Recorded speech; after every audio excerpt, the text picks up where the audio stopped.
అసలు ప్రజలలో మీ పరిస్థితి ఏందని మీకు అర్థం చేసుకుంటున్నారా? ఇంత అపవిత్రమైన మాటలు మీరు మాట్లాడినారే, స్వామివారికి సంబంధించి ఇంత అన్యాయంగా మీరు మాట్లాడినారే, ఒక్క వ్యక్తిని టార్గెట్ చేసి, కేవలం జగన్మోహన్ రెడ్డి అనే ఒకే వ్యక్తిని టార్గెట్ చేసి రాజకీయంగా లబ్ధి పొందడం కోసం అత్యంత పవిత్రమైనటువంటి ఏడుకొండల వానికి సంబంధించినటువంటి లడ్డూ ప్రసాదానికి సంబంధించి అపచారానికి, అపవిత్రకు సంబంధించిన మాటలు మీరు మాట్లాడి భక్తుల యొక్క మనోభావాలను పూర్తిగా మీరు దెబ్బతీసే విధంగా ప్రవర్తించినారే. సుప్రీంకోర్టు జోక్యం చేసుకుంది. ప్రజలారా, ఒక నివేదిక లేదు, ఒక విచారణ జరగలేదు, ఏ ఆధారం లేకుండా, ఏ విచారణ లేకుండా, ఏ నివేదిక లేకుండా ఇట్లా మాట్లాడడం సరైన పద్ధతి కాదు. మీరందరూ దీని మీద మాట్లాడకుండా నిశ్శబ్దంగా ఉండండి. సిబిఐ చేత మేము విచారణ చేపిస్తామని చెప్పి సుప్రీంకోర్టు సిబిఐ చేత విచారణ చేయించింది. 2004లో ప్రారంభమైనటువంటి సుప్రీంకోర్టు ఆదేశాల మేరకు సిబిఐ విచారణ నిన్నటి దినం సిబిఐ విచారణ పూర్తి అయిపోయి వాళ్ళు ఛార్జ్షీట్ కోర్టులో ఫైల్ చేసినారు, నెల్లూరు కోర్టులో. ఏం చేసినారా ఛార్జ్షీట్లో వాళ్ళు పొందుపరిచిన అంశం అంటే, ప్రజలారా, చంద్రబాబు నాయుడు చెప్పినట్టు, పవన్ కళ్యాణ్ చెప్పినట్టు, విషపత్రికలు విషాన్ని చిమ్మినట్టు, ఈ భజన పరులు వండి వార్చినట్టు ఎక్కడా ఏమీ లేదు. జంతువుల యొక్క కొవ్వుతో తిరుపతి లడ్డూ ప్రసాదము చెయ్యలేదు. ఇందులో జగన్మోహన్ రెడ్డికి, వైవి సుబ్బారెడ్డి గారికి, భూమా కరుణాకర్ రెడ్డి గారికి, ఈవో ధర్మారెడ్డి గారికి ఎవరికి సంబంధం లేదు. వాళ్ళ ప్రస్తావన కూడా ఛార్జ్షీట్లో లేదు.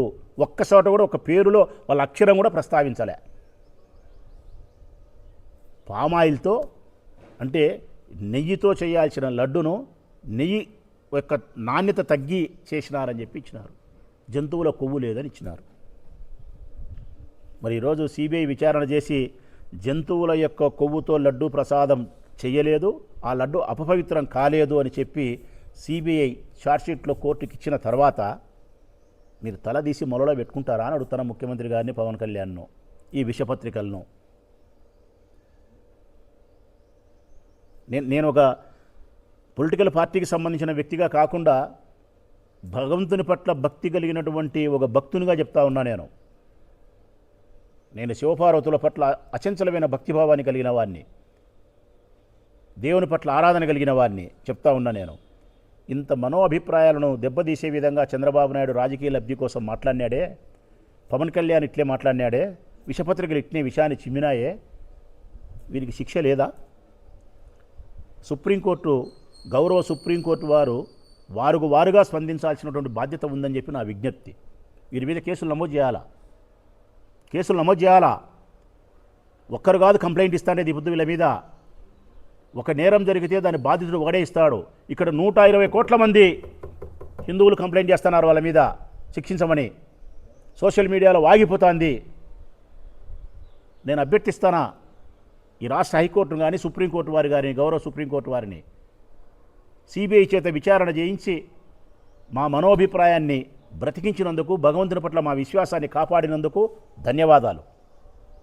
అదేవిధంగా ఇంత అపవిత్రమైన మాటలు మాట్లాడి అపచారానికి ఒడిగట్టినటువంటి ఈ ప్రబుద్ధులను శిక్షించడానికి కేసు నమోదు చేయండి. యావత్ భారతీయులందరికీ వీళ్ళకి క్షమాపణ చెప్పాలా, కోర్టు ద్వారా వీళ్ళకు శిక్ష పడాలా. అప్పుడే ఇంకొక విధవ ఇట్లాంటి మాటలు మాట్లాడకుండా ఉంటాడు. ఎన్ని మాట్లాడినారు అసలుకు. ఆర్పి అనేవాడైతే మాట్లాడినాడు, జబర్దస్త్ వాడు కమిడియన్. రోజమ్మని ఎంత నీచగా మాట్లాడినాడు. రోజమ్మ కొవ్వుతో చేసినారు ఈ లడ్లు, రోజమ్మ పంది అని మాట్లాడినాడు వాడు. గుడిమెట్లు కడుగుతారా? కడగాల్సింది గుడిమెట్లు కాదయ్యా పవన్ కళ్యాణ్, కడగాల్సింది గుడిమెట్లు కాదు. చంద్రబాబు నాయుడు యొక్క నోటిని, నీ నోటిని ఫెనాయిల్ వేసి కడగాల. ఫెనాయిల్ బాత్రూములు కడుగుతారు, మీ నోటిని కడగాల ఫెనాయిల్తో. అపవిత్రమైన మాటలు స్వామివారికి సంబంధించి మీరు మాట్లాడిన మాటలకు మీ నోర్లు కడగాల. సంప్రోక్ష చేస్తారా మీరు? దేనికి సంప్రోక్ష? సంప్రోక్ష చేయాల్సింది గుడిమెట్లను, గుళ్ళను కాదు. అపవిత్రమైనటువంటి మీ మెదడును సంప్రోక్ష చేయాలా, మీ ఆలోచనలను సంప్రోక్ష చేయాలా. ముందు మీరు మారండి. ఎంతటికి తెగిచ్చినారంటే మీరు అసలుకు కేవలం రాజకీయములో అధికారం కోసం ఏ గడ్డి కరిసేదానికైనా, ఏ సంఖ నాకేదానికైనా మీరు సంసిద్ధంగా ఉన్నారు. మీ టార్గెట్ ఒకటే, జగన్మోహన్ రెడ్డిని హిందువులకు దూరం చేయాలా. మీ టార్గెట్ ఒకటే, జీవిత పర్యంతరం నువ్వు నీ కొడుకు ముఖ్యమంత్రిగా పెత్తనం ఎలగబెట్టాలా. దీనికోసం ఏమైనా మాట్లాడతాం, ఏమైనా చేస్తాం.